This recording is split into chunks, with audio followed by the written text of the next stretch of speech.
Yes, I've changed locations. You are clearly a bright soul. There's a storm outside. Let me live. Welcome to my living room. Taking the beige formula. Anyway, are we all okay now?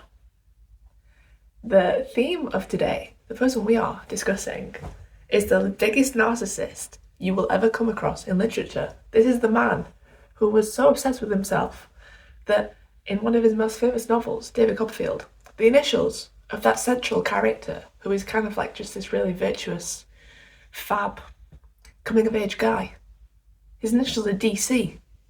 Reverse them. CD. CDDC. CBBC, some might say. Yeah, we're talking about Charles Dickens. Okay.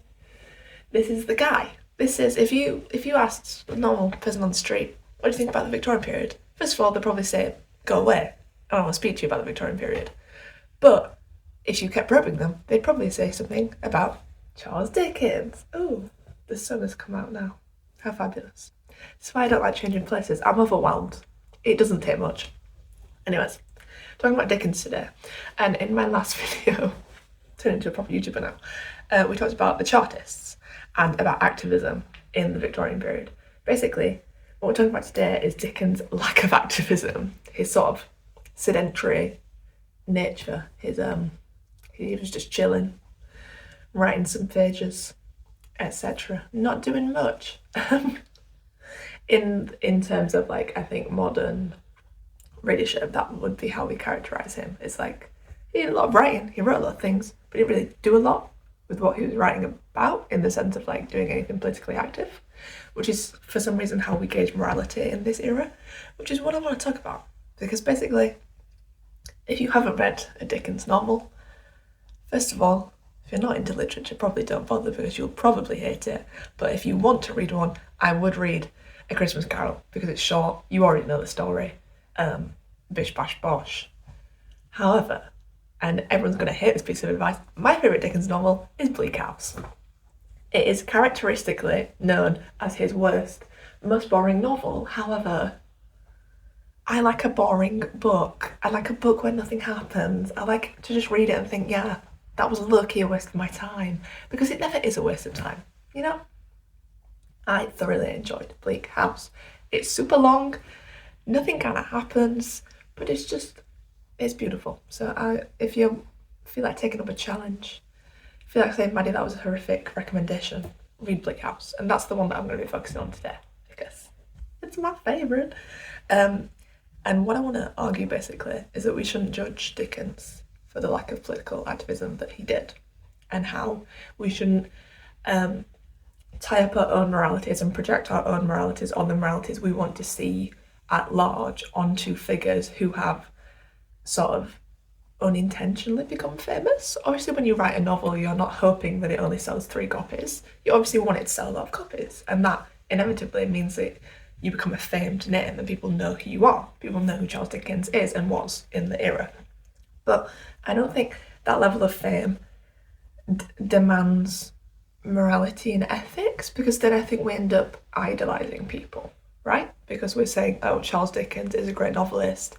He's clearly more moral and ethical than the general public. So because he's got all this fame and all of this, he's well known in so many circles, he should be telling us what to do and he should be this like pioneer of activism.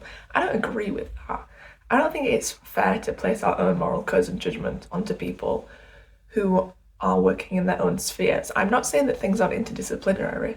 So for example, you could write a horrifically immoral book where you sort of, I don't know, think of something extreme, support the Nazis, or like Kanye West in music. We all know he's a terrible person now, and he's therefore ended up writing terrible music about just being racist, etc.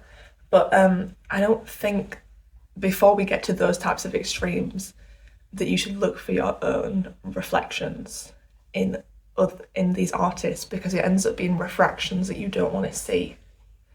Because you can say that you want Charles Dickens to be a moral activist for the working class and for him to be like, this is my novel about working class people and now I'm going to go donate so much money and now I'm going to go speak to these people and blah blah blah. But that sort of pushes the activism onto someone else rather than yourself.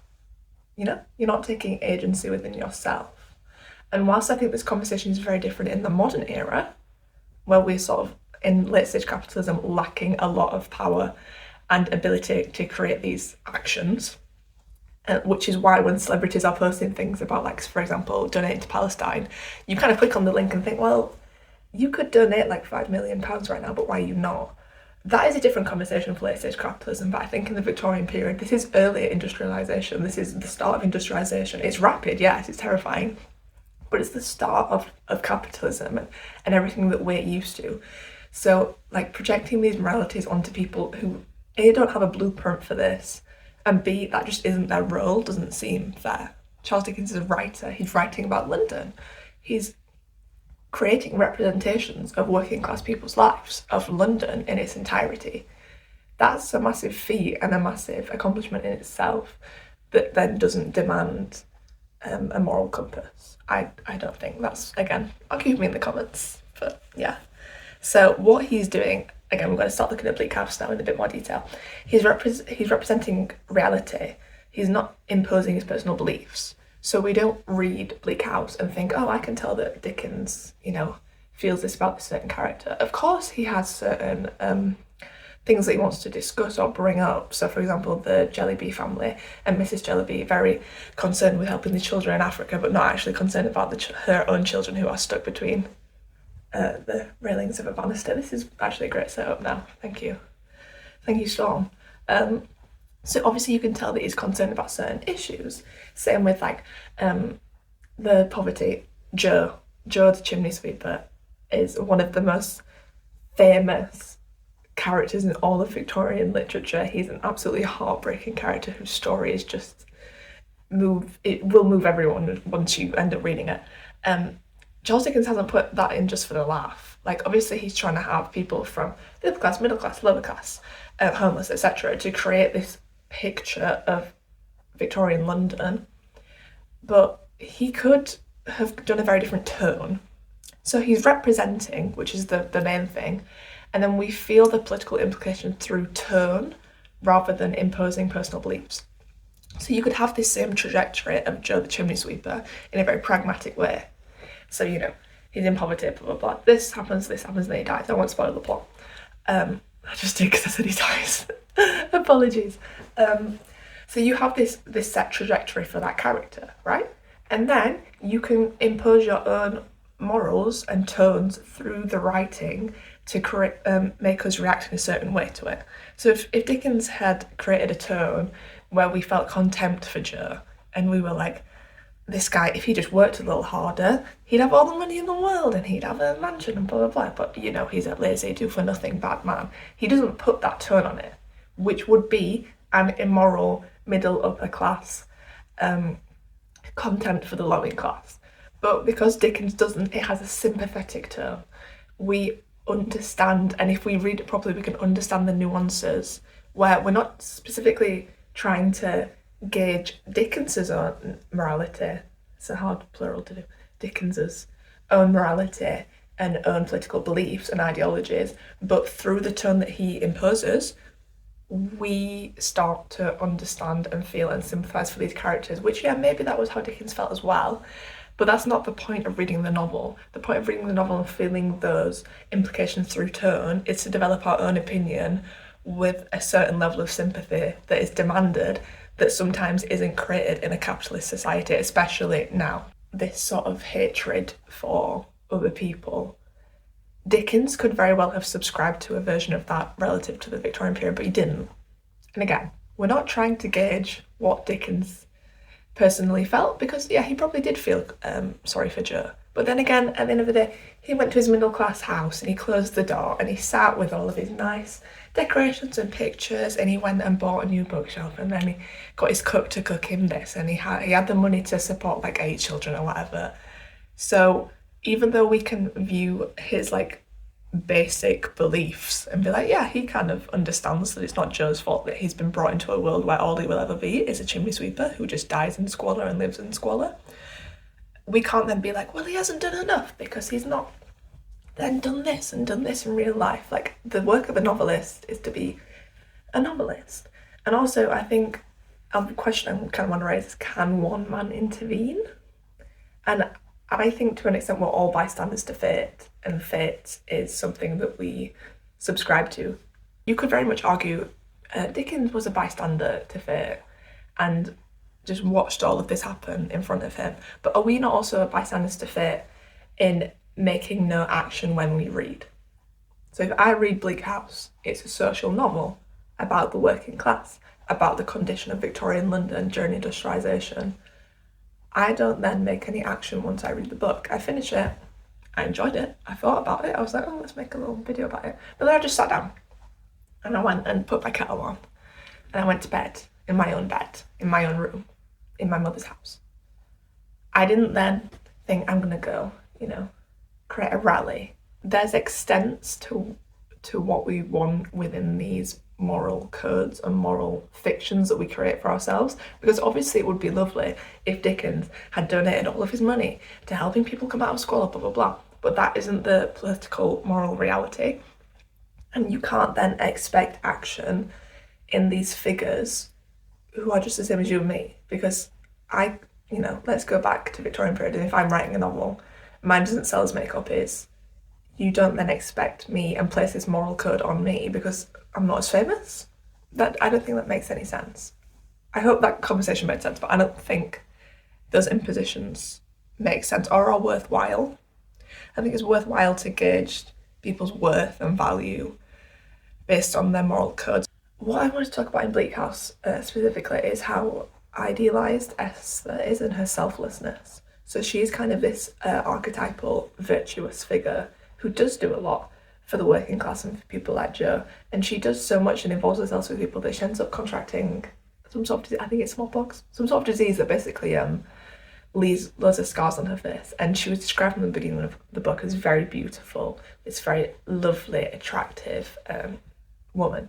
And then she gets all these scars and she's like ugly, and it's like, wow, she sacrificed, the only thing that women care about, she sacrificed her beauty to like care for everyone, and she's so selfless, because obviously this is the 19th century, that's the only way that women can be virtuous or show that they're selfless, is if they give away their beauty, because what is a woman without beauty? But that idealised religious motherly perfection, I think, is a great example of the extremes of these moralities and these social codes, is that Esther could have been very selfish and stayed inside the house and not done anything, blah, blah, blah. But she's done the opposite. And she's done so much that it's been a detriment to herself, and she's become, tainted with what she's involved herself with. Which is why the theme of sacrifice within this novel is it's just the driving force of it all, is sacrifice between classes and between your own sort of pretensions. All these sort of interactions between different classes is what's more important than massive social change. It's creating a narrative where people interact with each other on normal bases, or as normal as they can be, and people just interact, and it creates London as a conglomeration of people rather than set out classes that would impose their own morals within that sphere but then not speak to the rest of them. It's not that Lady Dedlock's like, oh, I love the lower class, let me go find love in the lower class and blah blah blah, but it's just having interactions between these things, and Dickens is making that normal, that we can then question our own conceptions and preconceptions about what it means to be in a class and what it means to live in London and live in capitalism and how we treat other people. That is creating moral codes within the novel that we can then react to and adopt, rather than Dickens. Because it would be boring if Dickens was like, this is what happens, and this is bad, and then this happens, and this is good, and if you agree with this, this is bad. Now, that's boring to read. You want to read something that's engaging and intriguing and nuanced, which is why when Joe dies, the final line of that little section, when he dies at the end of the chapter, it goes, and dying thus around us every day. It's in iambic pentameter. We get the traditional form. It's like an inevitable fate. It's in this sort of code, and it just feels natural when we read it, which makes it more harrowing. Dickens is being very nuanced in his syntactical choices. he's not just writing for the sake of it and writing a social novel and thinking this isn't going to do anything. Yeah, he's not like the most active political person, but that doesn't matter when you're writing novels that clearly have impact and would have had impact and do have impact on people. I want to end on a really weird sort of thing that they like to do in the Victorian period as a little nugget of information. Is that the middle classes liked to do this thing called slumming, which is where they would go to lower class or working class houses, shared houses, and sort of walk around them and be like, oh, like look at him, like he's sharing a bed with 5 people, wow, look at them, like they've got black mold all over the wall, like look at that. And then just sort of walk around, observe, and then go home. Like that was the like, I'm bored on Saturday afternoon, gonna go slumming, gonna go look at the poor people and then like retreat back to my home.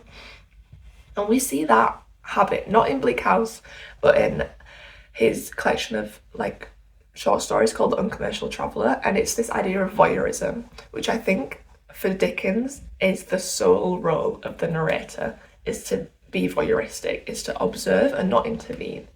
When he's creating these narratives, there is no sort of larger omnipotent purpose that he creates to come down and make everything a fairy tale and romanticize and say, oh, everything's going to be okay.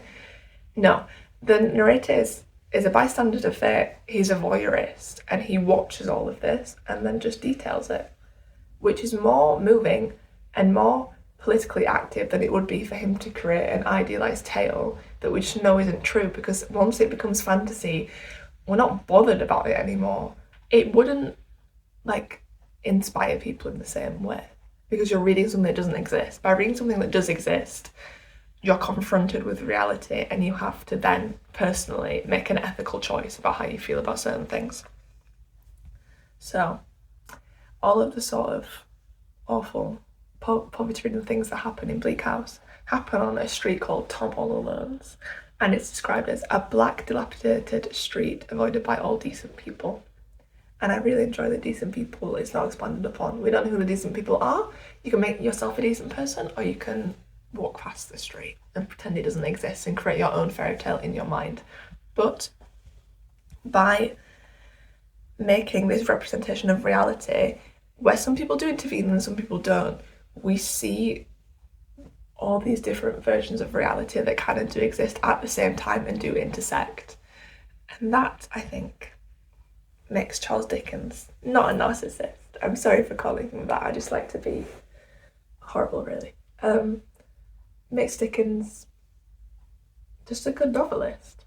And I think if that's your lasting impact on the world, then you've had a good run. So, yeah. Testing footage. Does it look good if I go this way? Does it look good if I go this way? Can you hear me?